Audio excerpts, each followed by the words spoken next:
I get it. Working from home can be such a pain, especially when you have to figure out what device to use to get your work done. Oh wait, isn't that what today's project video is about?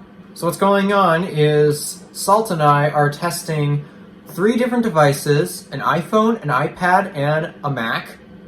And we're going to see which one is better to get your work done, especially since we kind of need to figure out what device we need to use to get our work done. So, let's figure it out.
got the results in, finally.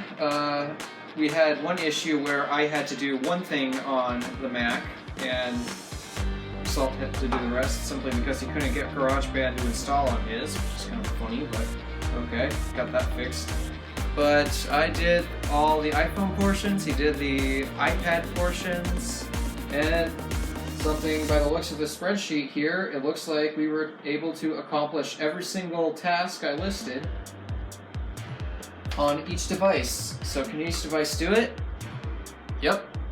Just how well does it do it? That's what we're about to discuss. Yeah, some of them on my part are kind of iffy.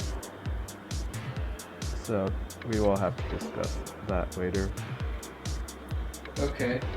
Well, so let's start off with the phone call. How easy was it to do that? On the Mac, they both had the same process. I just went into contacts, I found you, and then I just called you in contact. So they basically have the same process. So the way I wanted to score this is 3 is the easiest, 1 is the hardest. So out of all of these, which do you think did it the easiest? I mean, I think my phone would do it because a phone is supposed to do that, right? Yeah. So I guess I'll give the phone a 3. I already did that. Now you just have to choose 2 or 1 for the other 2. I guess I'll go for 2 for the iPad, and then 1 for the Mac, just because, well, honestly, there's not much reasoning behind it. I just really like the calling interface for the iPad more than I do. I was gonna say, I think the calling interface on mobile makes more sense than desktop, but that's just me. Yeah. Alright, next up we have messages. I can't give the iPhone a 3 on this one. Simply No. because whenever it comes to typing long messages, I have to have the physical keyboard. Yeah. So if I were to score it, I would give the Mac the point on this one because it has a physical keyboard for long messages. But I'd give the iPhone a 2 because the keyboard is more compact, which is easier for thumb typing rather than the keyboard being spread out on the iPad. So I would give the iPhone the 2 on this one. Well, true. And yeah, it was kind of difficult to type on the iPad. So yeah, get the 1. Video calls. Which do you think is easier? Between these two, I definitely say the Mac was the easier one. This one is kind of iffy, and I might not check this one. I might remove the check because it never really did a video call. When I tried to call you on FaceTime, it just moved me to like the calling interface, and when I tried to turn on, well, I tried to like. Did you forget to switch the tab back to video? I think you might have had done a mistake here, so I'd still give it the check mark because I know you've done calls for that before. Question is, which is the easiest? So you said the Mac is easier for setting up the call? Yeah. In fact, I think larger screens are better for calls, so I think I'll do this based on screen size. Because having a larger screen is really nice for video calls, so I'm going to put it in screen size order, and obviously the Mac's going to have the bigger screen. This is another one that should be obvious. It's pretty much the same as text message, except it's long email form. Yeah. So I guess we can easily say which order this is going in. Okay. Okay, well that handles the communication aspect. How about the just general tasks? So I'd say loading up the video, there is a mobile app obviously, but when it comes to doing it on a laptop or a desktop, you do have to go to the internet and then type in youtube.com unless you have it bookmarked. It just takes a little longer to access, but which mobile interface do you think would be better for loading up a video? I would say the iPad because it has a larger screen, and that's about it. I guess that makes sense. So I'll say in terms of loading and large screen, the iPad will get a 3. The Mac will get a 2 because the viewing experience on that is great. And then who wants to watch a video on a phone? I mean, I do it a lot, but I still prefer my larger screens. Checking Apple stock was very easy, especially when I have the Stocks app already on my home screen. So, do you have that on your screen? Yeah, On your iPad? It was the same process for like every single one of my devices. I just Is went there into a the stock? Stocks app. Is there a Stocks app on macOS Catalina? Yeah. Oh, okay. So, in other words, I guess we'll have to base it off of information. Well, which app gave you more information, more details about things? I'd actually give the point to the Mac on this one. And you can see more information at once on the Mac. So, in other words, it's going to be screen size advantage as well. Yeah. Looking at the White House on a map. I would actually say it would actually be based off of the size of the screen, but like that, I would think we would put the phone at screen, because you can use your phone to navigate and stuff. So. Oh, you're right. You can't use the phone to navigate, especially since you can disconnect from Wi-Fi. I mean, an iPad can do it as well, but you have to have the cellular versions of that. And last I checked, I really don't know that many people who have a cellular iPad, so I guess you're right. And then who wants to navigate using a MacBook? Come on. Yeah. Especially an iMac, who wants to do that? Find a link in this article, not pandemic related. This is usually quite easy. I just open the news app on my iPhone and I found the one article. I'm pretty sure you can Google it as well, so. No, there's a news app on the Mac as well. Oh right, there it is. I keep forgetting what Apple brought over. I need to update my Mac, like hardware and software. Honestly, I don't know what to base this off of, because they're all basically the same. Well, I would say that probably viewing experience would be better, A, on a larger screen, but also B, desktop websites are usually better than mobile websites, so I'd say I'd give the Mac a 3 on this one, and then just trickle down in screen size. Find the most expensive product Apple sells. I actually thought this was easier to do on the Apple Store app on my iPhone. Yeah, I downloaded that. Yeah, it was easier on the Apple Store app than it was on the Mac. So I will probably have to give the Mac a 1 on this one, just because it was easier to get to the products versus having to click on the Mac section and then find the Mac Pro, get the details of it, and then click buy. It was much more simple on the app experience. Yeah. One thing I don't know is does the app look any different between on the iPhone and the iPad? I don't think so, but I'm guessing it looks better on the iPad, because again, there's more screen, it has bigger screen size, and I think like on the iPad you can view the product better. That makes sense. I guess. Yeah. So I'll give my iPhone a 2, your iPad a 3. Alright. Adding a meeting into the calendar. I would say for Mac this gets a 1, because it's... Really? Yeah. Well, here, let me... I can't share the screen with you. Never mind. Well, tell me your experience with it. Okay, so I have it pulled up right now.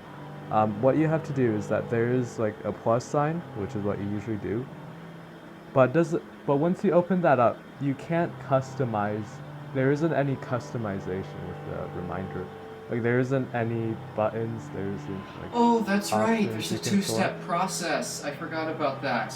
You just have to type the reminder in, and then you have to type in the date, and then you have to type in the time. And personally, for me, that seemed I don't really like that. So Yeah, it's a 2-step process. I'm not much of a fan of that either. I guess that will get the 1. So I would say when it comes to entering in the information, I think having the smaller keyboard to type on would have been better in this case, because you're entering a lot of text and numbers. So I'll give the phone a 3 this time. All right. How did research go in Safari? Honestly, it felt a lot better on like the Mac than it did on the iPad. And that's because I said too, desktop versus mobile. Desktop is superior over mobile when it comes to web browsing, so yeah, I guess the Mac easily gets a 3 on this one. I will say though, I think the iPad will definitely get a 2 because when I was doing my research on my phone, I definitely would have liked to have more of a viewing experience. So I guess screen size matters again. And also for the iPad, I pulled up Notes as well as Safari, so you know I had like that 2 windows. Oh right, feature. you can multitask like that. Yeah, so I would give the iPad a 2. I forgot about that. Alright. Create the actual essay itself. The phone gets a 1. I needed the bigger screen. I just kept having to shuffle around the page because the text was too small to read. I think this was too pretty obvious. Yeah, that was a little too obvious. Alright. Adjust the title to make it as wide as the text margins. I'm sure the Mac would obviously get this one. Yeah. Something I did find out that was very handy though when it came to highlighting is, you know how it's hard to place the cursor with your finger? Yeah. Well, since my phone has 3D touch, I found out I have to activate the scroll around the keyboard to scroll the cursor, but I figured out if I did another 3D touch while still holding on to it, it'll actually highlight and select words. Oh wow. I found that super helpful when it came to editing my text, so I think this should get an extra point because selecting things was so easy, especially when your device has 3D touch, which last I checked, iPad doesn't. Yeah, no, that gets a 1 then. Yeah, so I needed to point that out. Highlights the word wolf every time it's found in the document. Mac gets a 3 because you can just do Command F and then it'll open up the find feature. You don't have to go so through any menus. yeah, so that's a bit obvious. And again, the highlighting feature that I pointed out, so I guess it's the same on this end. So next one up is underline the title and the author of the essay. Should we give Mac 3 again? Because it just Yeah, it's felt pretty a much lot the same. easier. Yeah, okay. Yeah, okay, save scores throughout. Okay, and save it as a PDF. Yeah, it did feel a lot easier. Mac, I on could the tell was a Mac. lot easier to do it. What I don't know is the process is the same on iPhone and iPad. It's exactly the same. It's just I have no idea what could possibly help the odds for each. It's basically the same. It just really depends on, would you prefer the larger screen size or the smaller one? I'd say the bigger screen might help when it comes to bringing up the menu options because there's more screen real estate, meaning you can display more menu options on the screen, so I guess that would make sense. Alright. Keynote time. Yeah, we should know this because it was just more research. Yeah. Not to mention doing it on my phone was such a pain. Yeah, putting it together, I'm definitely sure that the iPad was easier than the iPhone. Yeah. And it was super easy on the Mac, again, because, you know. It's a piece of cake. A Mac is designed to do this professional stuff. Yeah, well, including the video into the keynote. So I would say Mac gets it first, but iPad gets it second because I've seen a demo where you can use that side-by-side thing with Photos and Keynote in the same space, and all you have to do is drag an app from Photos and slide it into Keynote and bam, it's already there, versus my phone where I actually have to tap insert video and all that. And in terms of presentation, this is all based off of screen size. yeah, definitely. The phone is helpful as a remote, but in terms of displaying the Keynote itself, that's a very bad idea. Exactly. So how about gathering total views from our channel statistics? I would, again, like, since I can pull up multiple windows at once on the Mac, I would just say the Mac gets this one. For my process, I just screenshotted just videos from YouTube Studio, and I just counted the views as well as the video titles. So that was my process, and it was a lot easier to do it on Mac than it was on my iPad. Okay, so I guess the Mac will get the 3 on this one. So one thing that I've noticed when I was doing my process is I've had YouTube Studio open and Numbers open at the same time, but obviously you can't display them on the same screen. But man, do I love the gesture system on my phone. I could easily swipe between apps on my phone with the gesture system. But would you put that over having like multitasking? Oh right, I forgot that. Yeah. Yep. I guess the iPad hits the two on this one. Entering the data into the table. Again, I think Mac gets a 3 because it's Yeah. just so easy. And not to mention, if you're using an iMac with a Magic Keyboard with a number pad on it, that makes entering data so much easier. Yeah. I really hated having to swap different number keyboards and alpha keyboards or whatever. And I'm sure with the iPad entering it was easier because you had one screen to the left or right of whatever. And you could just enter it just by glancing and then typing things in. While on my phone I had to keep swiping back and forth between apps. Yeah. So I guess that's going to be a bit obvious. How did creating a pie chart go? I know it was absolutely simple on the Mac because there's literally like a drop-down menu option Yeah. to create one just like that. Well, it wasn't too difficult to find it. Finding the chart option. Selecting it was kind of hard, I guess.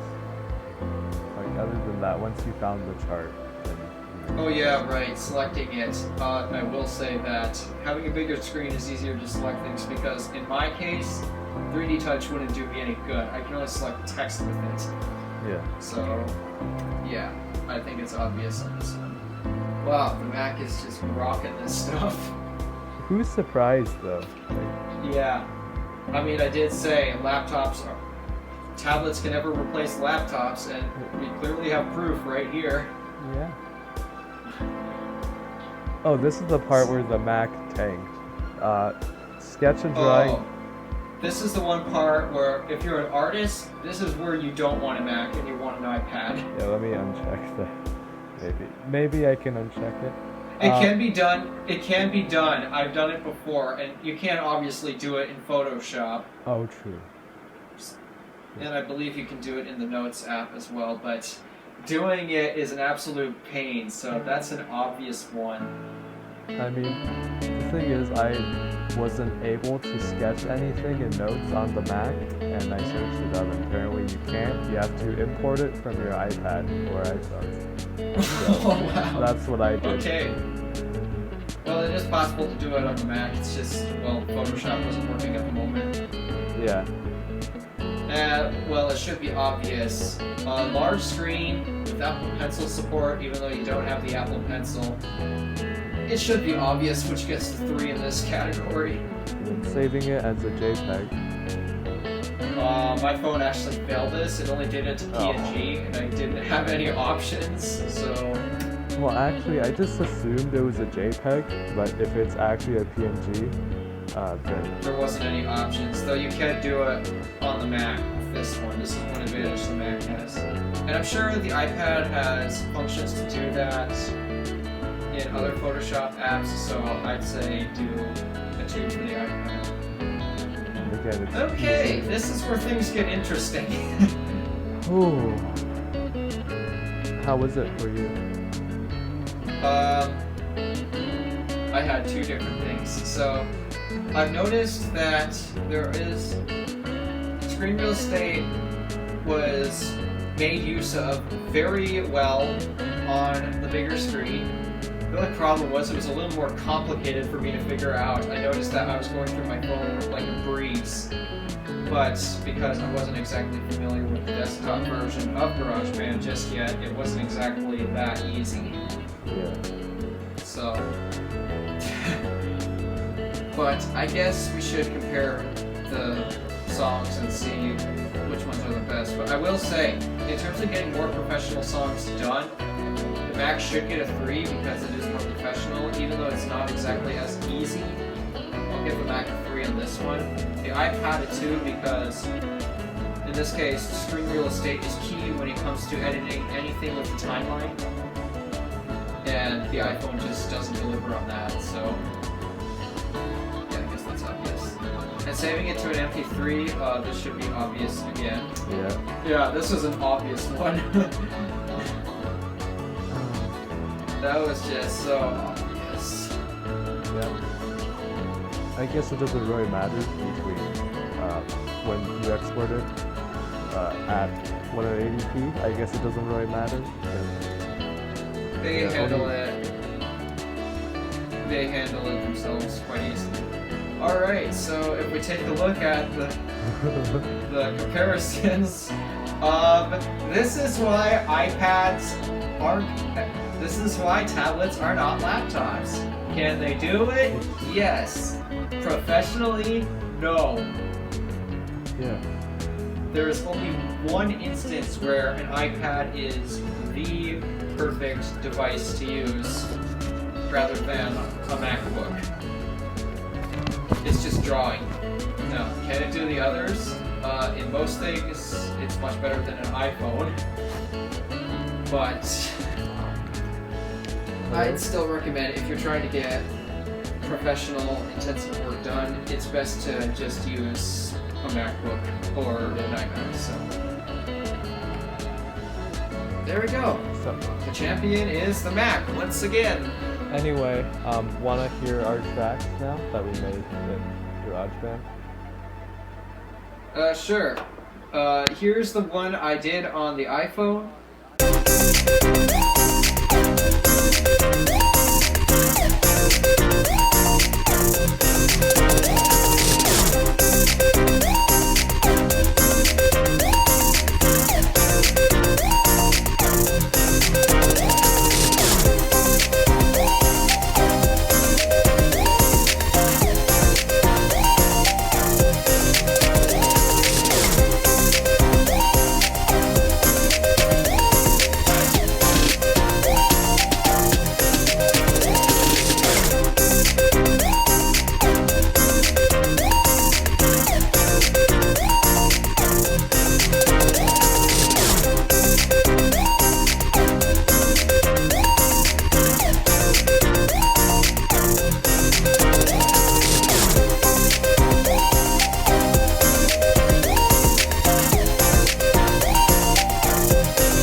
And now the iPad.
and on the Mac.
Salt, pepper. Random Alpha, signing out.